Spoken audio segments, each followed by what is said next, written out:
President calls out dishonoured climate promises. Diamond Mandela Road expected by 2023. Woman busted smuggling weed in blue soap. And blacklisted companies get 2 major government contracts.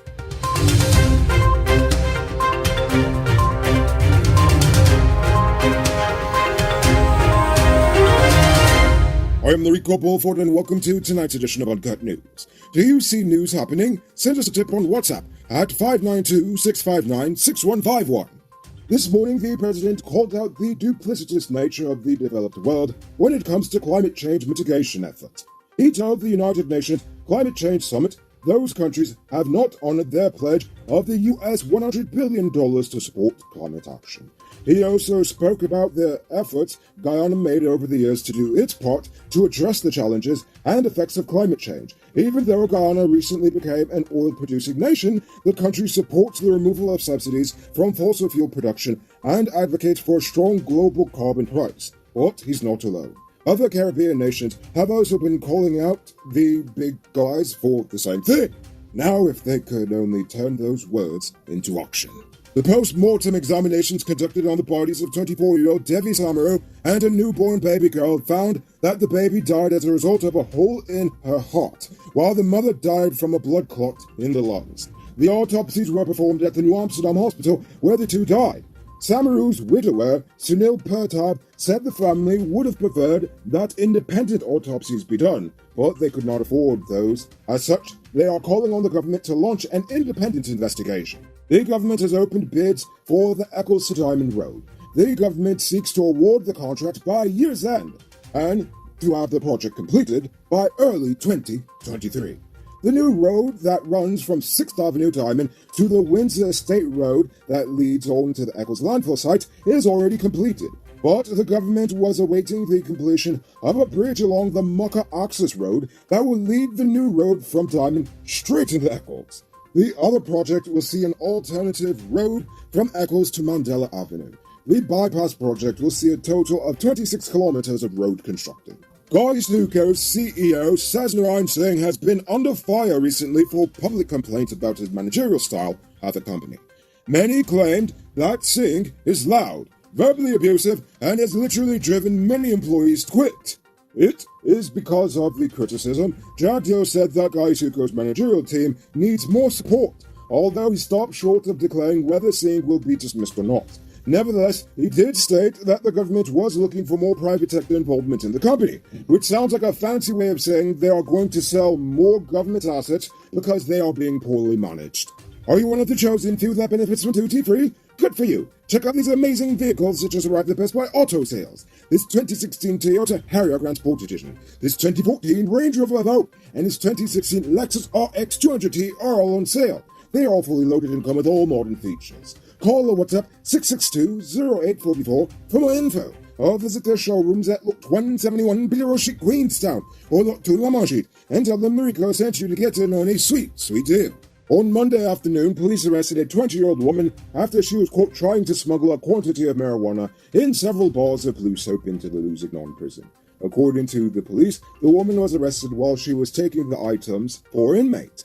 It weighed 22 grams in total. She remains in custody, assisting with the investigation. Public-spirited citizens apprehended 2 men posing as GPL meter readers shortly after they attempted to rob a homeowner in Covent Garden, East Bank, Demerara. According to the police, the 2 claimed to be GPL meter readers when they approached the woman in her yard. They then grabbed her and demanded money.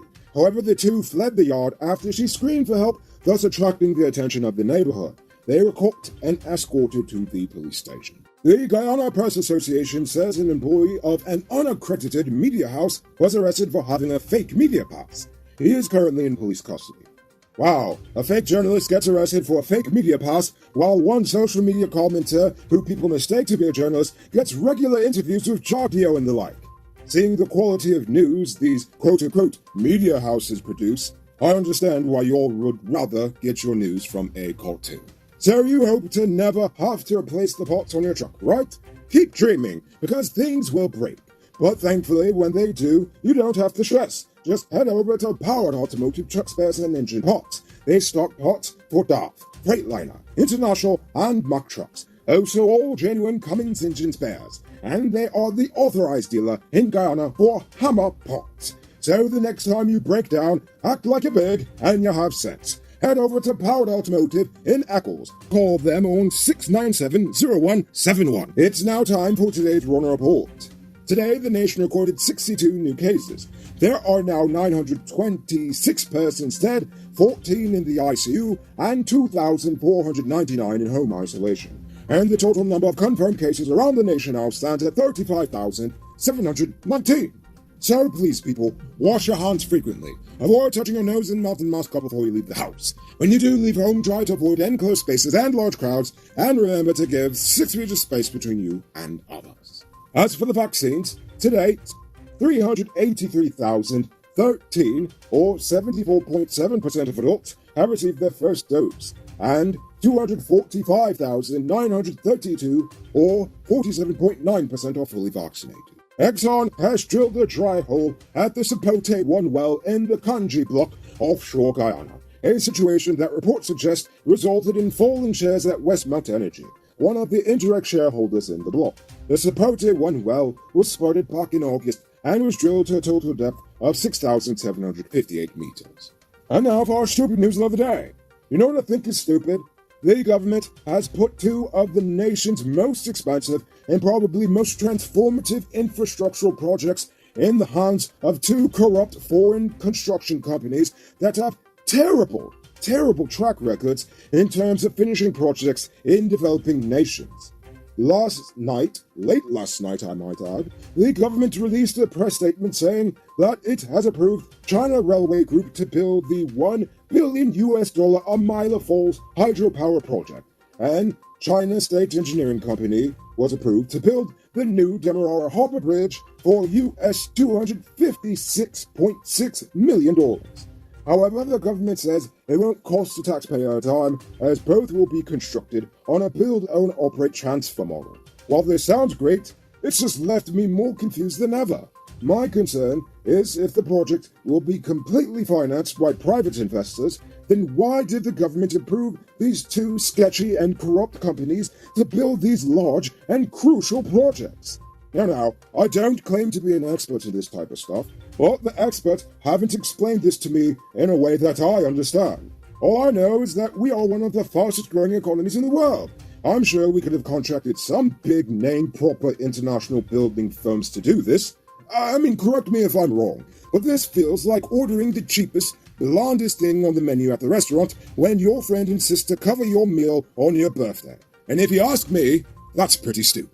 You can multiply your cash by selling Digicel Top-Up. This is a legit way you can earn some extra money at your business or to supplement your side hustle. Become a top-up vendor quick and easy through Cellular Plus. Call them on 685-3109 for more info. Moving on to Uncut News Viewers Poll Question of the Day.